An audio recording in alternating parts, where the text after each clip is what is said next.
upgrading to someone younger and better in bed. My name's Adam. I'm 51, been married to Stephanie for 8 years, and I just found that note on my kitchen counter at 6 in the morning. She was gone. Bed hadn't been slept in. House felt different, emptier somehow, like she'd taken more than just her clothes. I stood there holding the paper, reading it twice. Then I folded it once and set it down next to my coffee mug. The words stung, sure, but underneath that was something else. Relief, maybe. Or just the absence of pretending everything was fine when it hadn't been fine for months. Stephanie had always been impulsive with money. Credit cards maxed, shopping sprees she couldn't explain, bills that appeared out of nowhere. I'd covered for her more times than I could count, made excuses to her family, smoothed things over when she'd bounce checks or forget to pay the mortgage. Her father, Gerald, used to joke that she got her mother's looks and her grandfather's spending habits. Nobody was laughing anymore. The past 6 months had been worse. She'd grown distant, secretive about her phone, coming home late from work without explanation. When I'd ask where she'd been, she'd snap at me like I was interrogating her instead of just wondering why dinner was getting cold.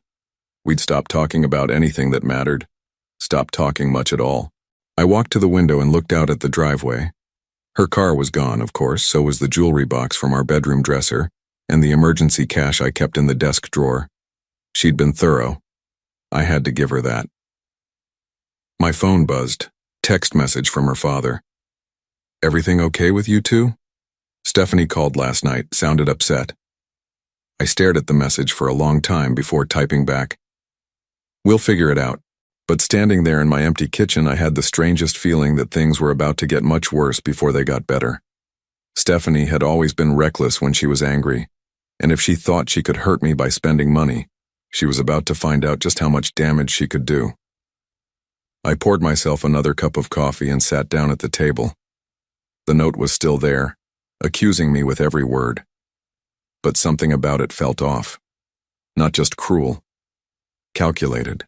Like she'd been planning this moment for longer than I'd realized. The house was too quiet.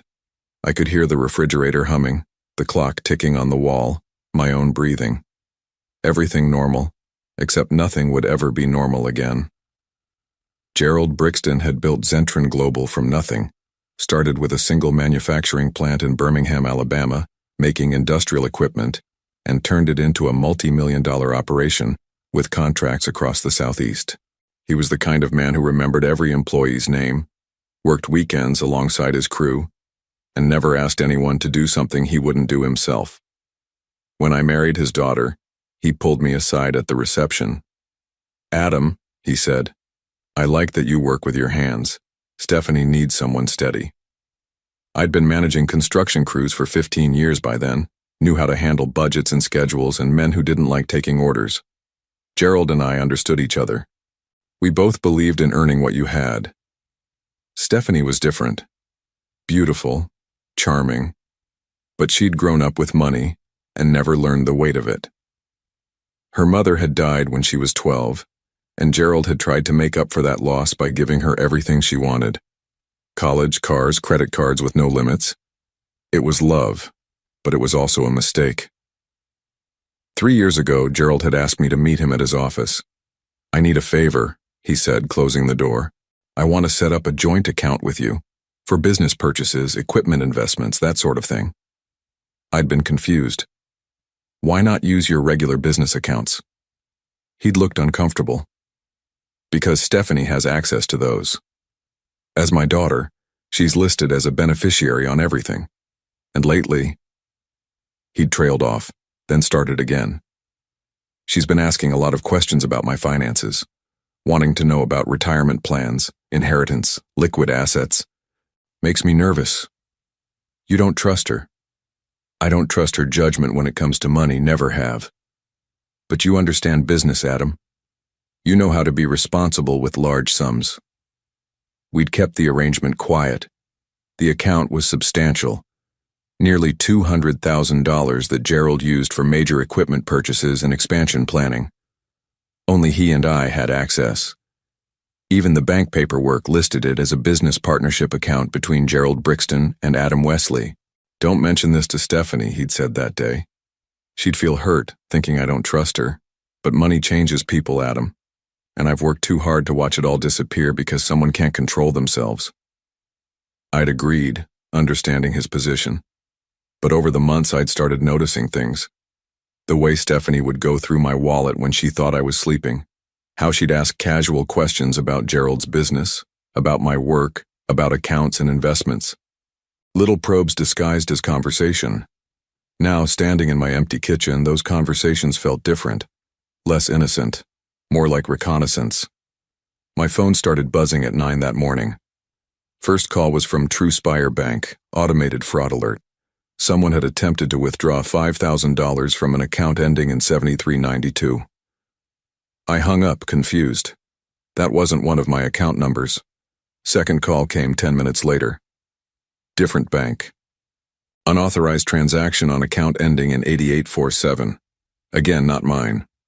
Third call was from a credit card company. Someone had maxed out a card I'd never applied for, spending $12,000 in 2 hours at luxury stores in downtown Birmingham. When I told them I hadn't made those purchases, the representative asked for my social security number to verify my identity. "Sir," she said after a pause, "this card was opened 3 months ago with your information, but the authorized user is listed as Stephanie Wesley. Did you add her to the account?" "No," I said. "I've never seen that card in my life." "I see. Well, someone's been very busy this morning. Nordstrom, Coach, Apple Store, jewelry store on Highland Avenue. All transactions within the past 4 hours." I hung up and sat down hard in my kitchen chair. Stephanie hadn't just left me. She was systematically destroying what she thought were my finances. Every account she knew about, every credit line she could access, every dollar she could get her hands on. My phone rang again. This time it was Gerald. "Adam," he said, and his voice was different, strained. "I need you to explain something to me. I just got off the phone with my bank. They're telling me someone's been making unauthorized withdrawals from our joint account. Large ones." I felt something cold settle in my stomach. "What kind of withdrawals?" $50,000 this morning, another $30,000 20 minutes ago.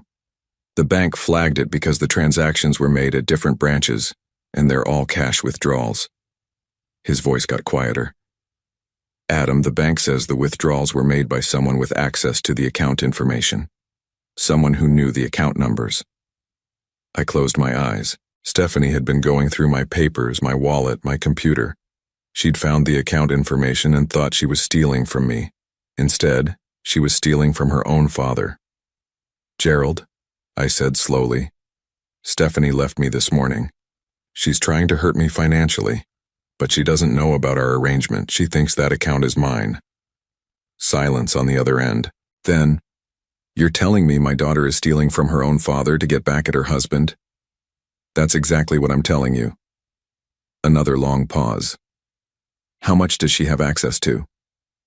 "All of it," I said. "She had access to my desk, my computer, my files. If she copied the account information—" "Jesus," Gerald whispered. "She could drain everything." I looked at the note on my counter, those cruel words about upgrading to someone better. Stephanie thought she was destroying my life. Instead, she was about to destroy her own. By noon, Gerald and I were sitting in the bank manager's office, watching security footage on a computer screen. There was Stephanie, clear as day, sliding a driver's license across the counter to a teller.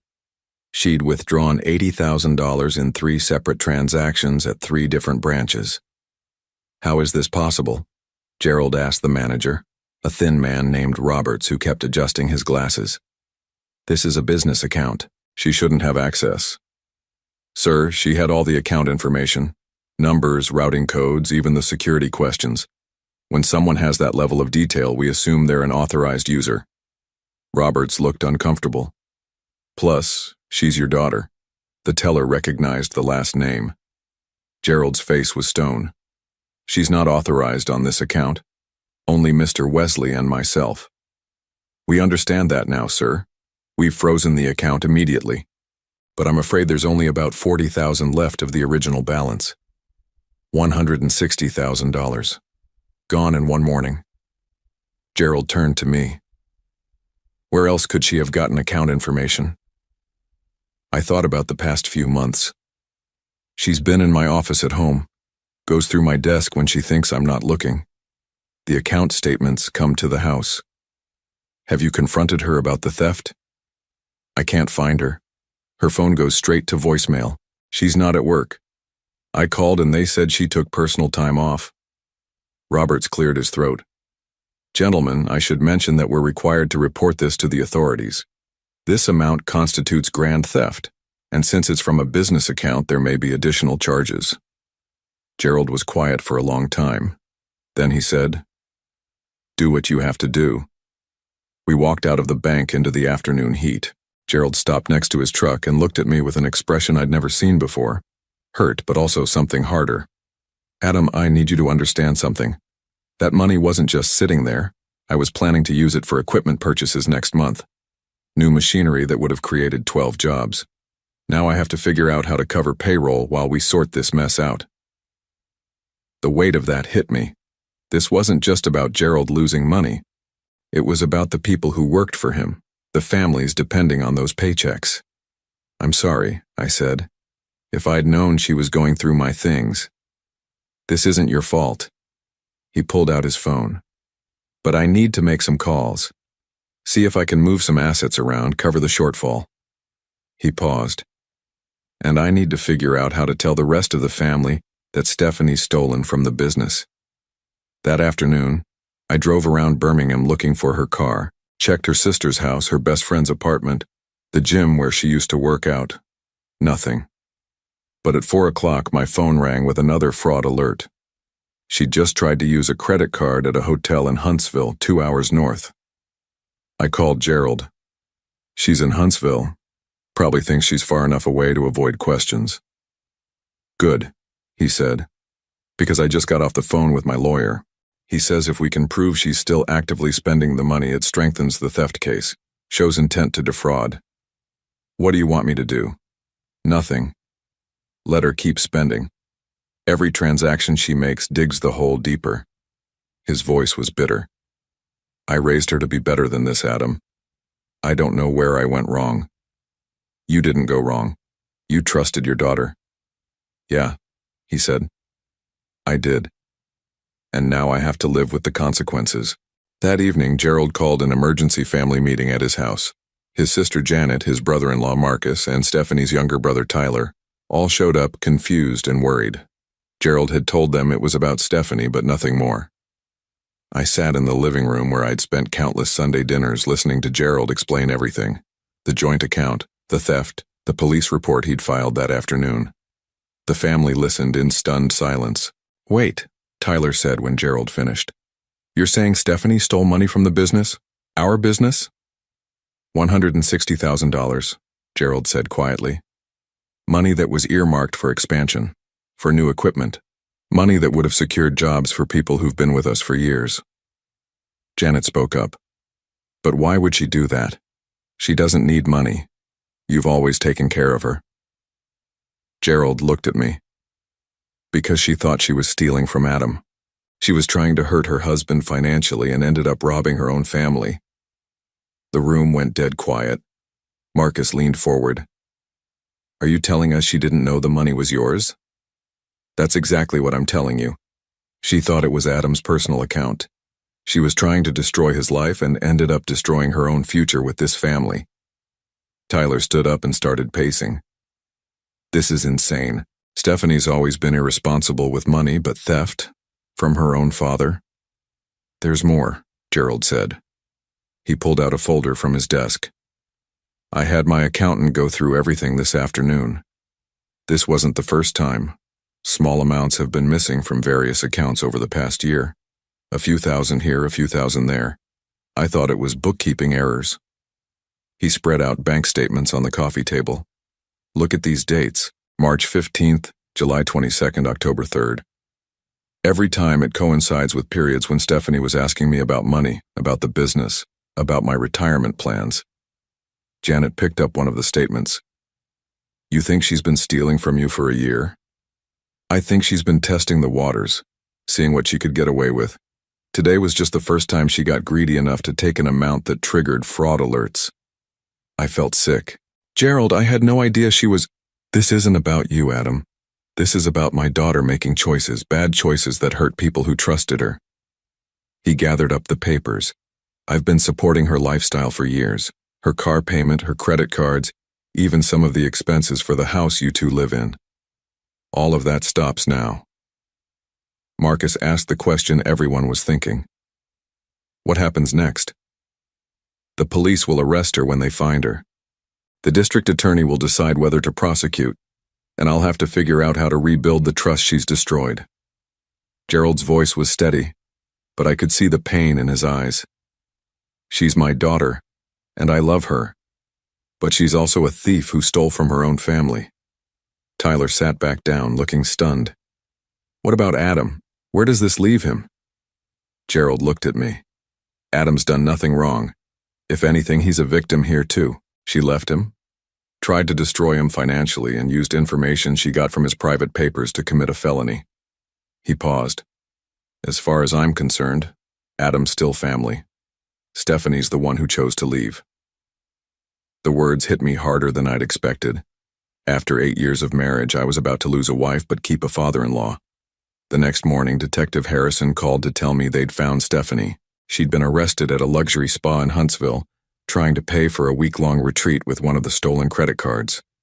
She was being held on charges of grand theft, credit card fraud, and embezzlement. She wants to talk to you, Detective Harrison said. Says she has information that might help her case. I drove to the Madison County Jail that afternoon. Stephanie was waiting in a small room wearing an orange jumpsuit, her hair pulled back and her face puffy from crying. She looked different, smaller. Adam, she said when I sat down across from her. Thank God you're here. This is all a misunderstanding. I didn't say anything. I was angry, okay? You've been so distant lately, and I thought you were having an affair. I saw all those bank statements, all that money in accounts I didn't know about. I figured you were hiding assets from me, planning to leave me with nothing. So you decided to leave me with nothing first. I wasn't thinking clearly, I was hurt. She leaned forward.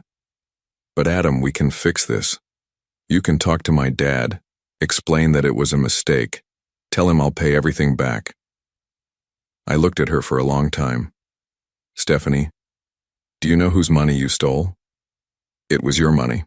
I saw the account statements in your desk. It was your father's money. The joint account he set up with me for business purposes. The one he asked me not to tell you about because he was worried about your spending habits. The color drained from her face. That's not possible. $160,000. Money he was going to use to expand the business, to create jobs for people who've worked for him for years. You stole from your own father, Stephanie. She sat back in her chair like I'd hit her. No, that's not. You're lying. Call him yourself. Ask him about the joint account. Ask him about the police report he filed yesterday. Ask him about the lawyer he hired to make sure you face the full consequences of what you've done. For the first time since I'd known her, Stephanie was completely speechless. He knows about the other times too, I continued. The smaller amounts over the past year. He had his accountant trace everything. It wasn't bookkeeping errors, Stephanie. It was theft. She started crying then. Not the pretty tears she used when she wanted something, but ugly, desperate sobs. Adam, you have to help me. I'm his daughter. He won't let them send me to prison. He already has. You made your choice when you decided to hurt me. Now you get to live with the consequences. I stood up to leave. Adam, wait. Please. What about us? What about our marriage? I looked back at her one last time. You ended our marriage when you wrote that note. You ended your relationship with your family when you stole their money. And you ended any chance of fixing this when you chose revenge over honesty. So that's it? You're just going to abandon me? No, Stephanie. You abandoned yourself. I walked out of that jail and drove straight to Gerald's office. He was sitting behind his desk, looking older than I'd ever seen him. How'd it go? He asked. She knows, I said. She knows exactly what she did and who she did it to. Gerald nodded slowly. Good. Maybe now she can start making better choices. But we both knew it was too late for that. 3 months later, I sat in the courtroom as Judge Morrison read Stephanie's sentence. 5 years in state prison for grand theft, with the possibility of parole after 3 years. Additional restitution of $160,000, plus court costs and penalties. Stephanie stood next to her public defender, no longer the confident woman who'd left that cruel note on my kitchen counter. She'd aged in those 3 months of jail time waiting for trial. Her hair was thin, her face gaunt, her expensive clothes replaced by an ill-fitting suit her brother had brought her. When the judge asked if she had anything to say, she turned to look at Gerald in the gallery. I'm sorry, Daddy. I'm so sorry. Gerald didn't respond. He sat with his hands folded, his face impassive. He'd attended every hearing not to support her but to ensure justice was served. The prosecutor had painted a clear picture during the trial. Stephanie had systematically stolen from her family for over a year, culminating in the massive theft that devastated the business's expansion plans. The 12 jobs Gerald had planned to create were postponed indefinitely. 2 longtime employees had to be laid off because of the financial shortfall. Tyler testified about the family trust that had been revoked, removing Stephanie from any inheritance. Janet spoke about the shame Stephanie had brought to the family name. Gerald himself took the stand to explain how his daughter's betrayal had forced him to mortgage his own home to keep the business solvent. But the most damaging testimony came from the bank records. Every transaction, every withdrawal, every fraudulent charge was documented with timestamps and security footage. The evidence was overwhelming. As the bailiff led Stephanie away in handcuffs, she looked back one more time. Not at her family, not at me, but at the courtroom door she'd never walk through as a free woman for years to come. The gavel fell with a sharp crack that echoed through the silent room. Outside the courthouse, Gerald and I stood in the afternoon sun. The family had already left, unable to watch their daughter and sister taken away in chains. But Gerald had waited. It's finished, he said quietly. How are you holding up? Better than I expected. He looked older but somehow steadier. I keep thinking about the people at the plant. Good people who work hard, who depend on steady paychecks. She put all of that at risk for what? To hurt you because she was angry? We walked to our trucks in silence. Gerald stopped at his door and turned back to me. Adam, I want you to know something. What she did doesn't change how I feel about you. You're still family as far as I'm concerned. More family than she's been lately. I appreciate that, Gerald, more than you know. The business is going to recover. It'll take time, but we'll rebuild. And when we do, I want you to consider coming to work for us. We could use someone with your skills and integrity. I thought about that empty house I'd been living in, the divorce papers I'd signed 2 weeks earlier, the fresh start I'd been planning. Let me think about it. Take all the time you need. 6 months later, Stephanie's appeals were denied. The conviction stood. Gerald's business had recovered enough to hire back the laid-off employees and even add 2 new positions. The expansion project was back on track. As for me, I kept the house and started over. Stephanie lost everything. Her family, her freedom, and any claim to the life she'd tried to destroy out of spite. In the end, her cruel note about upgrading to someone better had been prophetic, just not in the way she'd intended. I had upgraded to a life without lies, without betrayal, and without someone who would steal from her own father to settle a score. Sometimes the best revenge is simply letting someone destroy themselves while you watch from a safe distance.